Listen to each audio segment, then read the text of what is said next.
امام بخاری اور امام مسلم کے دادا استاد کون ہیں؟ عبداللہ ابن مبارک دادا استاد ہیں. امام مسلم تو خود امام بخاری کے شاگرد بھی ہیں. عبداللہ ابن مبارک سے حدیثیں بھی لی ہیں امام بخاری نے، امام مسلم نے. اور عبداللہ ابن مبارک کا ہی قول ہے صحیح سند کے ساتھ جامعہ ترمذی میں 256 نمبر حدیث کے کانٹیکسٹ میں کہ جو رفع الیدین کرتا ہے اس کی حدیث ثابت ہے ابن عمر والی، اور جو رفع الیدین نہیں کرتا اس کی ابن مسعود والی حدیث ثابت نہیں ہے. عبداللہ ابن مبارک 181 ہجری میں فوت ہوئے اور امام بخاری 194 میں پیدا ہوئے. یہ ان کے دادا استاد ہیں.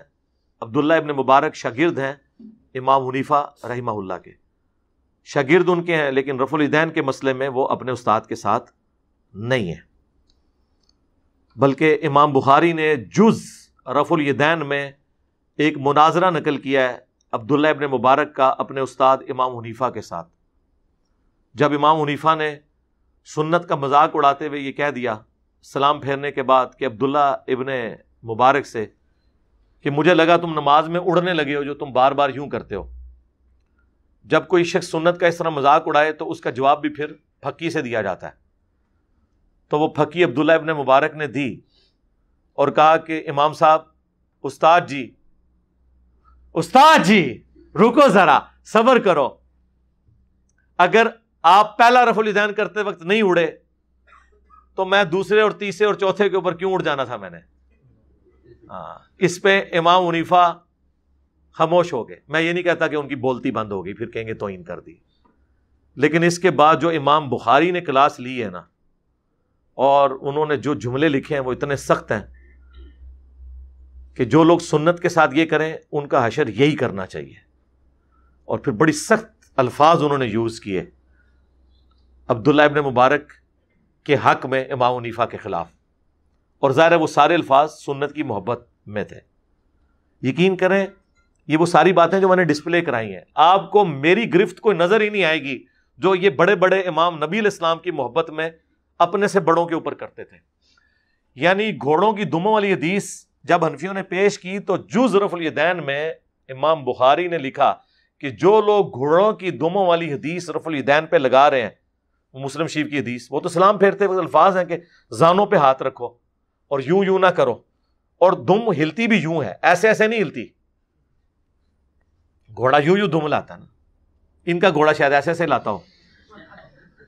تو امام بخاری نے کہا کہ جو یہ حدیث رفع الیدین پہ لگا رہے ہیں انہیں ڈر جانا چاہیے کہ اللہ کا عذاب نہ ان پر آ جائے. اور سورہ النور کی انہوں نے آیت نقل کر دی کہ جو رسول اللہ کی مخالفت کرتے ہیں وہ ڈرتے نہیں کہ اللہ کا عذاب آ جائے ان پر. امام بخاری نے کہا کہ انفیو اللہ سے ڈر جاؤ تم پر اللہ کا عذاب نہ آ جائے کہ تم گھوڑوں کی دموں والی حدیث لگا رہے ہو. ابھی امام بخاری کو تو یہ پتہ ہی نہیں تھا کہ انہوں نے بعد میں وہ بت رکھنے والی بھی لگانی ہے. اس پہ تو امام بخاری نے کوئی اس سے بھی سخت آیت ڈھونڈ کے تو ان کے اوپر لگانی تھی.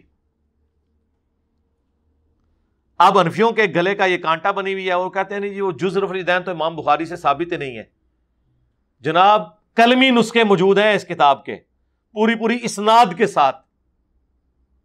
مکتبہ ظاہریہ کی، وہ سلطان ظاہر تھے ایک مسلمانوں میں بہت بڑے ایک سلطان گزرے ہیں، انہوں نے اپنی لائبریری بنائی تھی، اسی میں شیخ البانی بھی پڑھتے رہے. نیچے دکان تھی گھڑیاں ٹھیک کرنے کی، ان کے ابو کی چابی ان کے پاس ہوتی تھی.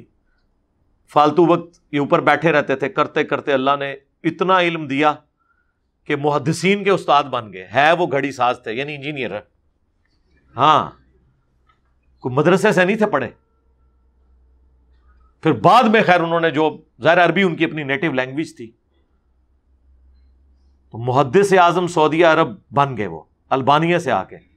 اور مفتی اعظم سعودیہ بن باز کہا کرتے تھے کہ اس نیلی چھتری کے نیچے البانی سے بڑا کوئی حدیث کا عالم نہیں ہے. اس دور کا امام بخاری انہیں کہا گیا شیخ البانی کو. جس طرح ہم عجم میں شیخ زبیر صاحب کو کہتے ہیں نا، تو عرب دنیا میں شیخ البانی کو اللہ نے ان سے اتنا بڑا کام لیا. تو وہ مکتبہ ظاہریہ کی باقاعدہ کلمی نسخے والی جز رفع الیدین ہے جس پہ شیخ زبیر صاحب نے تحکیم لگا کے مکتبہ اسلامیہ سے پرنٹ کی ہے، جو ہماری ویب سائٹ ahlsunnatpak.com پہ اس کا PDF رکھا ہوا ہے. تو وہ ثابت ہے، شروع میں انہوں نے پوری بحث کی ہوئی ہے اس کے اوپر. اور امام بخاری نے کیا کمال، پہلے تو اس کا مقدمہ لکھا ہے کہ یہ ان لوگوں کا رد ہے، یہ اس مجہول شخص کا رد ہے جس نے عجمیوں کی حدیث کی ناواقفیت کی وجہ سے رفع الیدین نہ کرنے کی بدعت ان میں جاری کر دی۔ میں اس شخص کے خلاف یہ کتاب لکھ رہا ہوں کہ جن بچاروں کو عربی نہیں آتی تھی، حدیثوں کا پتہ نہیں تھا، ان عجمیوں کو یعنی نان عربز کو، یعنی ہم لوگ اس زمانے میں بھی عربی رفع الیدین کرتے تھے کیونکہ وہاں پہ مکے مدینے سے دین آیا ہوا تھا اور عجمیوں کے پاس دین پہنچا تھا گوالوں کے ذریعے، تو خالص دودھ تو بھینس کے نیچے سے ملتا ہے، ہاں گوالا تو ملاوٹ کر کے دیتا ہے۔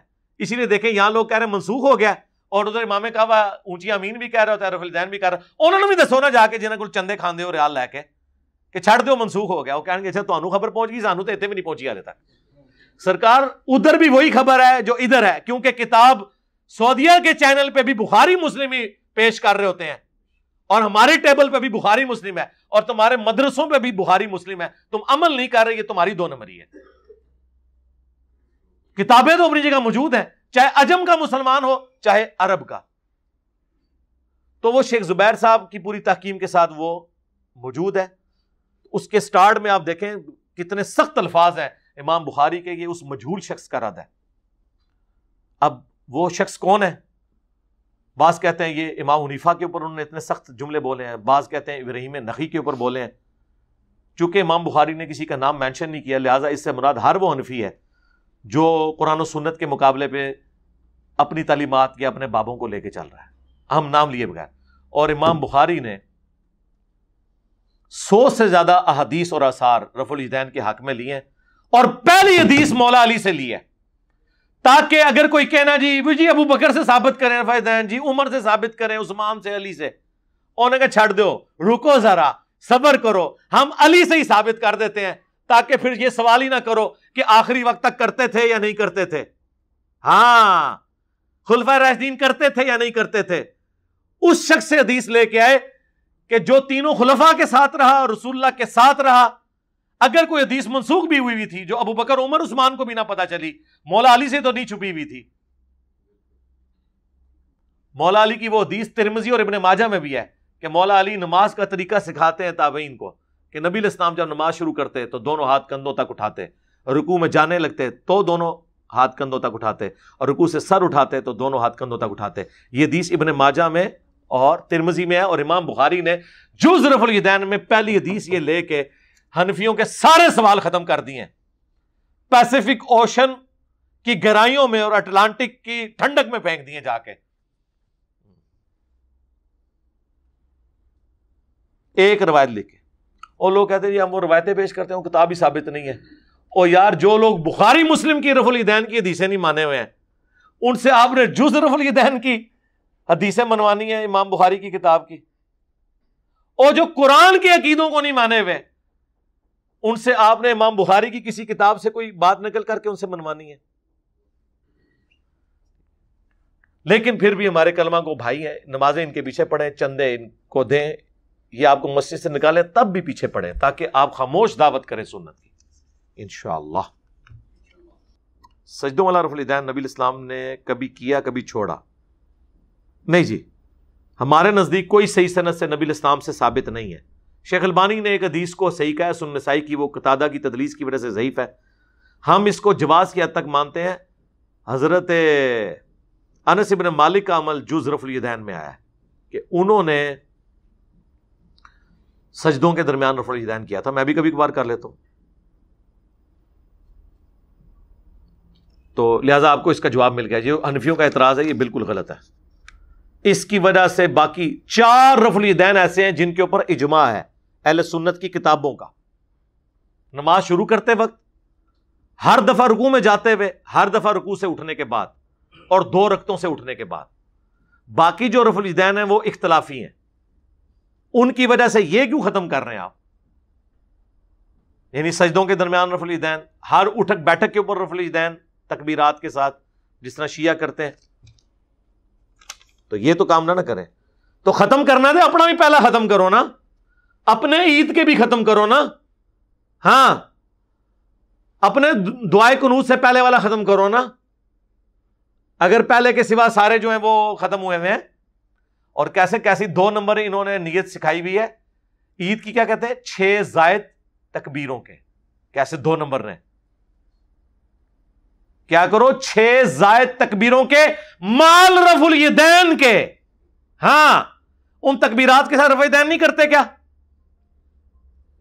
کرتے ہیں نا.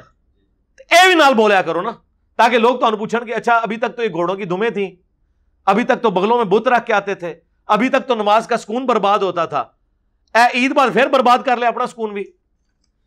تو اللہ نے برباد کیتا ہے سنت دی نفرت دی وجہ. امام بخاری نے جڑی بدواواں تو دیتی ہیں نا جز رفع الیدین بالکل صحیح دیتی ہیں. نبی پاک صلی اللہ علیہ وآلہ وسلم نے رفع الیدین ہمیشہ کے لیے حکم دیا. جی ہمیشہ کے لیے حکم دیا. صحیح بخاری میں حدیث ہے صلو کما رأیتمونی اصلی، نماز اس طرح پڑھو جس طرح مجھے نماز پڑھتے ہوئے دیکھتے ہو. اور یہ حدیث روایت کی ہے مالک بن حویرث نے. اور مالک بن حویرث نبی الاسلام کی وفات سے بمشکل 1 سال پہلے غزوہ تبوک کے موقع پر مسلمان ہوئے ہیں. اور وہ کہتے ہیں ہم چند نوجوان تھے، 20 دن حضور کے ساتھ رہے، آپ کے ساتھ نمازیں پڑھی. واپس جانے لگے تو حضور نے فرمایا صلی اللہ علیہ وآلہ وسلم واپس جا کے اپنے گاؤں ایریا میں نماز قائم کرنا، اذان دینا، جس کو قرآن زیادہ آتا ہو، عمر میں بڑا ہو، تمہاری امامت کروائے، اور صلو کما رأیتمونی اصلی، اور دیکھنا نماز اس طریقے سے پڑھنا جس طرح مجھے پڑھتے ہوئے دیکھا ہے. اور مالک بن حویرث ہی بخاری اور مسلم میں نماز کا طریقہ روایت کرتے ہوئے کہتے ہیں کہ میں نے نبی الاسلام کو دیکھا کہ جب وہ نماز شروع کرتے تو دونوں ہاتھ کندھوں تک اٹھاتے، اور ایک روایت میں کانوں تک اٹھاتے. رکوع میں جانے لگتے تو کانوں تک اٹھاتے، اور رکوع سے سر اٹھاتے تو کانوں تک اٹھاتے. تو جب نبی الاسلام یہ فرما رہے ہیں کہ نماز اس طرح پڑھو جس طرح مجھے پڑھتے ہوئے دیکھتے ہو، اور جس شخص سے یہ کہہ رہے ہیں وہ یہ بتا رہا ہے کہ میں نے حضور کو ایسے پڑھتے ہوئے دیکھا، تو A is equal to B and B is equal to C, hence A is equal to C. بالکل کلیئر کٹ ہے. بخاری مسلم کی حدیث ہے اللہ نے مجھے جوامع کلمات کے ساتھ مبعوث کیا ہے. میں بات مختصر کرتا ہوں اور مفہوم گہرا ہوتا ہے. جب یہ کہہ دیا کہ اس طرح نماز پڑھو جس طرح مجھے نماز پڑھتے ہوئے دیکھتے ہو، اب جن جن لوگوں نے رسول اللہ کو نماز پڑھتے ہوئے دیکھا اور وہ نبی الاسلام کی وفات کے بعد نماز کا طریقہ رفع الیدین کے ساتھ سکھا رہے ہیں، تو اس کا کیا مطلب ہے؟ بالکل واضح. مصنف ابن ابی شیبہ میں مولا علی علیہ السلام سے رفع الیدین نہ کرنے کی حدیث آئی ہے. بھائی میرے بھائی مصنف ابن ابی شیبہ تو بعد کی بات ہے، ابو داؤد اور ترمذی میں موجود ہے. یہ ضعیف روایتیں ہیں میرے بھائی. مولا علی سے جو نماز کا طریقہ ہے وہ جامعہ ترمذی اور سنن ابن ماجہ کے اندر موجود ہے، جو جز رفع الیدین میں امام بخاری نے پہلے نمبر پہ حدیث لی ہے مولا علی سے، وہ صحیح سند کے ساتھ ہے. روایتیں تو موجود ہیں، مصنف ابن ابی شیبہ سے پوری فقہ حنفی ثابت ہو جاتی ہے، لیکن وہ روایتیں بھی صحیح ہوں نا. اور مصنف ابن ابی شیبہ کا جو آخری چیپٹر ہے اس کا نام کیا ہے؟ کتاب الرد علی ابی حنیفہ. جی ہاں، 550 روایتیں ہیں امام حنیفہ کے خلاف لے کے آئے ابن ابی شیبہ کہ جس میں امام حنیفہ نے رسول اللہ کی مخالفت کی. ڈائریکٹ فتویٰ لگایا انہوں نے، یہ نہیں کہا کہ انہیں اجتہادی غلطی لگ گئی. اور اس کا چیپٹر کا نام ہے کتاب الرد علی ابی حنیفہ. تو مصنف ابن ابی شیبہ میں کوئی بھی چیز لے کے آتا ہے اس کو کوئی یار اینڈ تے دیکھ لو، اینڈ رزلٹ کے کڑے ہویا جائے. علی بھائی نماز کے طریقے مکمل احادیث کے انٹرنیشنل نمبر کے مطابق بتا دیں. آگے ساتھ لکھنا تھا ٹائم قیامت تک ہے. جی بتایا ہوا ہے میرے بھائی، ویڈیو ریکارڈنگ کرائی ہوئی ہے، سینکڑوں احادیث کے نمبرز ڈسپلے کرائے ہوئے ہیں. نماز کا پریکٹیکل لکھے، میری ویڈیو کھل جائے گی. آلموسٹ 1.6 ملین لوگ دیکھ چکے ہیں. اس میں نہ صرف نماز میں جو کچھ پڑھا جاتا ہے اس کی حدیث کے نمبر بتائے ہیں، بلکہ جو پوسچرز ہیں نا کہ یہ ہاتھ ایسے اٹھانے ہیں تو یہ کس حدیث میں لکھا ہے وہ حدیثیں الگ سے شو کی ہیں، اور ساتھ ساتھ وہ حدیثوں کے نمبر چینج ہوتے جاتے ہیں. انٹرنیشنل نمبر ہے وہ، آپ دیکھ لیں، ہو چکا ہے یہ کام. یعنی جو آپ ویڈیو بنوانا چاہ رہے ہیں یہ بن چکی ہے الحمدللہ. رفع الیدین کے اوپر بھی ویڈیو ریکارڈ ہو چکی بھی ہے. مسئلہ 70B رفع الیدین سے متعلق فرقہ وارانہ نظریات کا تحقیقی جائزہ، وہ آپ دیکھ لیں، اس میں نے تفصیل کے ساتھ الحمدللہ بیان کر دیا. اور کئی بار میں نے ایک بات بتائی ہے کہ ہمارے پاس ایک بھائی آتے تھے تو وہ بخاری اور مسلم میں جو نماز کا طریقہ لکھا ہوا ہے رکوع میں جاتے وقت اور اٹھتے وقت رفع الیدین کرنا، انہوں نے جب شروع کیا تو ان کے بڑے بھائی تبلیغی جماعت میں اٹلی کے اندر وہ امیر تھے، ان کے گھر جماعتیں رکتی تھی.